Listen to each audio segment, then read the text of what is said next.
अगले चैप्टर का टाइटल गांव दर्शन।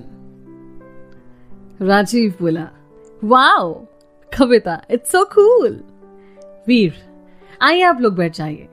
और सब जीप में आकर बैठ जाते हैं और इस बार भी श्रुति वीर के बगल वाली सीट पर बैठी है और उसका श्रेय जाता है हमारी साक्षी को और सब निकल पड़ते हैं। नयन बोला, भैया हम कहाँ जा रहे हैं? राजीव, ये बात तो हमें वीर भैया ही बताएंगे। वीर, नयन हम सब यहाँ से थोड़ी दूर पर एक किला है, वहां पर जा रहे हैं। राजीव बोला, भैया ये कौन सा किला है, इसके बारे में कुछ बताइए। वीर बोला, चलिए आप लोग वहीं पर इस किले से परिचय करवाएंगे हम लोग आप लोगों को। बाकी लोग आपस में बातचीत करने लग गए और साक्षी सबको अपने गांव के बारे में बताने लग जाती है, जिसे सब बड़े ध्यान से सुनते हैं। वीर बीच बीच में श्रुति की तरफ देखता है और मुस्कुराते हुए गाड़ी चला रहा होता है।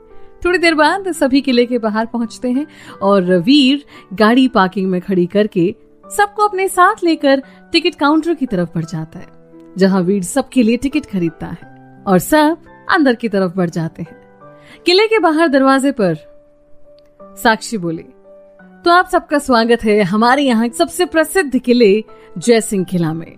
यहाँ के अंतिम राजा थे महाराज जयसिंह, जो मात्र 22 साल की उम्र में अंग्रेजों के खिलाफ लड़ते हुए वीर गति को प्राप्त हो गए थे। इतनी कम उम्र में होने के बावजूद वो बहुत वीर थे और अपनी न्यायपूर्ण राज के लिए जाने जाते थे। कभी भी उन्होंने अंग्रेजों के सामने घुटने नहीं टेके और अपनी अंतिम सांसों तक अंग्रेजों से लोहा लेते हुए शहीद हो गए थे। कहा जाता है कि उनके पास मात्र 500 की सेना थी और सामने 4000 अंग्रेज थे। फिर भी उन्होंने बहुत बहादुरी से लड़ाई लड़ी और अंग्रेजों की 3000 से ज्यादा सेना को मौत के घाट उतार दिया। पर एक विश्वासघाती सिपह सलाहकार की वजह से अंग्रेज सेना एक खुफिया रास्ते से महल के अंदर प्रवेश कर गई और दोनों तरफ से महाराज घिर गए और वीर गति को प्राप्त हो गए। पर मरते मरते भी उन्होंने उस विश्वासघाती को मौत के घाट उतार दिया था। सब बड़े ध्यान से ये सब सुन रहे थे और महाराज जयसिंह की वीरता की प्रशंसा कर रहे थे। साक्षी भी सब बातें बड़ी बारीकी से बता रही थी और उनकी वीरता और न्याय के किस्से सबको बड़े चाव से सुना रही थी। सबसे अंत में वो किले के सबसे ऊपरी भाग पर पहुंचे, जहां का दृश्य देखकर सब बड़े खुश हो गए, क्योंकि ये वक्त सूर्यास्त का था और किले के पीछे से नदी बह रही थी और देखकर ऐसा प्रतीत हो रहा था जैसे कि सूर्य भगवान नदी के अंदर प्रवेश कर रहे हैं। सभी इस जगह को बस एक टक लगाए देखे जा रहे थे और वीर की नजरें उस वक्त सिर्फ श्रुति को देख रही थी। वीर मन में सोचा, कोई इतना खूबसूरत कैसे हो सकता है? हवा की वजह से श्रुति के बाल बार बार उसके चेहरे पर आ रहे थे, जो उसकी खूबसूरती में 4 चांद लगा रहे थे। और वीर तो जैसे इन सबको देखकर अपने होश ही गवा चुका था। उसे ये भी ध्यान नहीं रहा कि सब वहां से किले की दूसरी तरफ जा चुके हैं। जब साक्षी का ध्यान वीर पर जाता है तो वह नयन से बोले, नयन चलो हम खाने का कुछ सामान लेकर आते हैं। और वो नयन को लेकर चली जाती है। अब सिर्फ श्रुति और वीर वहां बचे थे। श्रुति बोली, वीर? वीर बोला, जो कि अभी भी किसी और दुनिया में खोया हुआ था। श्रुति, वीर? वीर होश में आते हुए इधर उधर देखता है, बाकी सब कहां गए? श्रुति, आप कहां खोए हुए हैं?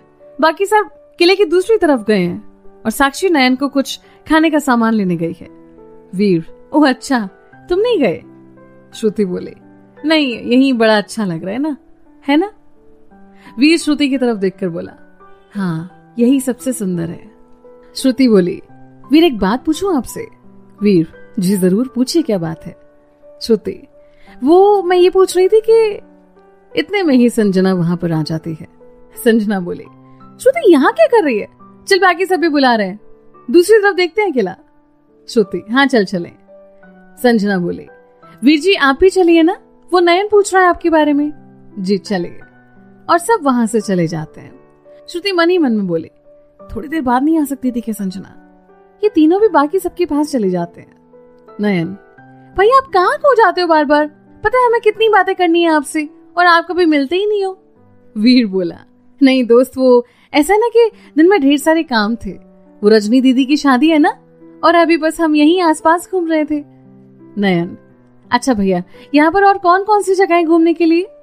वीर बोला, दोस्त यहाँ पर बहुत अच्छी अच्छी जगह है, एक बार शादी खत्म हो जाए ना, उसके बाद हम सब घूमने चलेंगे। नयन बोला, एक बात और कही आपसे? जी बिल्कुल बोलिए। हमें बहुत जोर की भूख लगी है भैया, चलिए ना कुछ खाते हैं। ये सुनकर सब बड़े जोर से हंस पड़ते हैं और सब वहां से निकलकर बाहर की तरफ आते हैं। वीर गाड़ी वहां से बाहर एक दुकान की तरफ मोड़ लेता है। बाहर से देखने पर दुकान एक कच्चे घर के जैसी दिखती है, जहां पर कविता बोली, हम यहाँ खाएंगे इस गंदी सी जगह पर। वीर, आप लोग चिंता मत कीजिए, बस ये जगह देखने में थोड़ा पुराना लगता है, बाकी यहाँ साफ सफाई और बहुत बेहतरीन खाना मिलता है। कविता बोली, हाँ वो तो देख ही रहा है। फिर भी सब कविता की बातों को नजरअंदाज करके अंदर जाते हैं, जहां वाकई अंदर साफ सफाई थी और दुकान के मालिक वीर को देखते ही खड़े हो जाते हैं और वीर की तरफ देखकर बोले, प्रणाम मालिक। वीर, प्रणाम भैया। दुकान का मालिक, कैसे हैं आप? आइए बैठिए। सब एक बड़ी सी टेबल पर बैठ जाते हैं और नौकर सबके लिए पानी लेकर आता है, जिसे दुकान के मालिक खुद से ही सभी को सर्व करता है और पूछता है कि क्या लेंगे सभी। वीर बोला, एक काम कीजिए, सबके लिए एक प्लेट समोसा, चाट और पकोड़े लगा दीजिए और एक प्लेट कम लगाना। और ये कहकर दुकान का मालिक वहां से अपने कारीगरों के पास चला जाता है और यहाँ सब बैठकर बातें करने लगते हैं। इतने में दुकान के मालिक सबके लिए नाश्ते का सामान ले आते हैं। वीर को छोड़कर बाकी सबको सर्व करते हैं। नयन बोला, वीर भैया आप नहीं खाएंगे? वीर, नहीं दोस्त, अभी थोड़ी देर पहले हमने खाना खाया है, तो आप लोग खाइए। नयन अपनी प्लेट में से एक चम्मच उठाकर वीर की तरफ बढ़ा देता है। नयन, ठीक है तो फिर आप ये टेस्ट कर लीजिए। वीर मुस्कुराकर एक चम्मच नयन के हाथ से खा लेता है और श्रुति चुपके से इस पल की एक फोटो खींच लेती है। राजीव बोला, क्या बात है भैया, ये जादू कैसे हो गया? वीर, क्या मतलब? राजीव बोला, भैया नयन किसी को अपने खाने की प्लेट में से कुछ नहीं देता, चाहे कुछ भी हो जाए। नयन, क्योंकि वीर भैया हैं ही इतने अच्छे। और नयन वीर की तरफ देखकर, है ना दोस्त, कहता है और दोनों एक दूसरे को हाई फाई देते हैं। सब खाना खाने लग जाते हैं। वहीं दूसरी तरफ पहले तो कविता खाना नहीं चाहती, पर साक्षी के कहने के बाद वो जबरदस्ती एक चम्मच खाती है और फिर जैसे ही पहला निवाला मुंह में जाता है, उसके बाद तो फटाफट पूरा प्लेट सबसे पहले खत्म कर देती है और सबसे पूछती है कि कोई और एक प्लेट और खाएगा क्या? पर सब मना करते हैं, पर कविता अपने लिए एक और प्लेट ऑर्डर करती है। उसी वक्त वीर सबके लिए रसगुल्ले भी ऑर्डर करता है। दुकान का मालिक बड़े तरीके से एक प्लेट में 2-2 रसगुल्ले रखकर लाया था, पर जैसे ही सबने एक प्लेट खाया, उसके बाद तो बस रसगुल्ले आते गए और खत्म होते गए। अंत में जब सबने भरपेट खा लिया ना, उसके बाद राजीव बोला, भैया सच बताइए, इससे ज्यादा टेस्टी रसगुल्ले आज तक नहीं खाए ना? संजना, ये बात तो बिल्कुल ठीक है।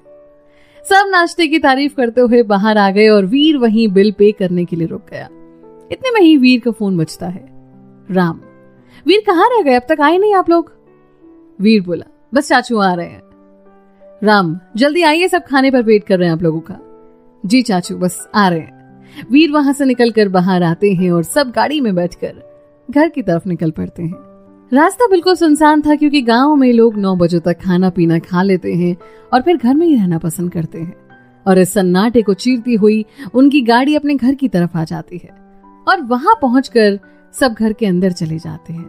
वीर गाड़ी पार्क करने चला जाता है। घर के अंदर देव बोला, आप लोग फटाफट हाथ मुंह धो लीजिए और आ जाइए, खाना खाते हैं। कविता, नहीं पापा आप लोग खाइए, हम लोगों ने बाहर ही खा लिया। देव बोला, ये क्या बात हुई, कम से कम मना तो कर देते कि नहीं खाएंगे, अब इतना सारा खाना वेस्ट होगा। कविता, सॉरी पापा। बड़े साहब बोले, कोई बात नहीं कविता, आप लोग जाइए और देव चिंता करने की कोई बात नहीं है, हमारे यहाँ खाना बर्बाद नहीं होता। देव, क्या मतलब है भैया, ये इतना सारा खाना कौन खाएगा? ये सुनकर बाकी सब भी वहीं रुक जाते हैं। बड़े साहब बोले, क्योंकि हमारा जो वीर है ना, जो भी खाना बचेगा उसे यहीं पास में उसका एक NGO है, उसमें दे आएगा। देव वीर का नाम सुनकर सिर्फ सर हिला देता है। नयन बोला, बड़े पापा ये तो बहुत अच्छी बात है, वीर भैया हैं ही बड़े अच्छे। ये सुनकर सब चौंक जाते हैं, खास करके देव और रीमा, पर वो कुछ बोलते नहीं है। इतने में वीर आ जाता है। नयन बोला, वीर भैया आप तो खाना खा लीजिए, वैसे भी आपने वहां कुछ नहीं खाया। बड़े साहब बोले, हाँ आइए वीर, खाना खा लीजिए। वीर, नहीं बड़े पापा, हमने शाम में खाना खाया है, तो अभी भूख नहीं है।